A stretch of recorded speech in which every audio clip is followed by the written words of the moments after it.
everyone, welcome to my YouTube channel and another video. सबैजना सन्चै आराम हुनुहुन्छ होला। आज चाहिँ हामी जाँदैछौँ पोखरा 19 भुजुङ खोलामा रहेको वाटरफल इको भिलेजमा। So guys look at the views, यस्तो दामी देखेको छ।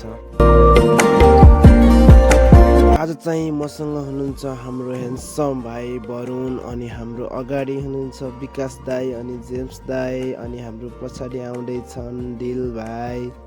सो गाइज देख्न सक्नुहुन्छ जतासुकै एकदम हरियाली रमाइलो, हिँड्दा पनि आनन्द लाग्ने। दाईहरू चाहिँ मस्त कुदाइराख्नु भएको छ, भेट्नै गाह्रो के एकदम। ल हेर्दै जाउँ है त गाइज कस्तो पो रहेछ वाटरफल इको भिलेज। सबै टिकटकमा युट्युबमा फेसबुकमा जतासुकै भाइरल भएको ठाउँ है। सो गाइज यहाँबाट चाहिँ देखिँदो रहेछ हाम्रो डेस्टिनेसन, देख्न सक्नुहुन्छ गाइज। बाटो चाहिँ अलिअलि धुलै रहेछ तर केही छैन, राम्रो ठाउँमा घुम्न जानलाई हल्का धुलो त खानै पर्यो गाइज।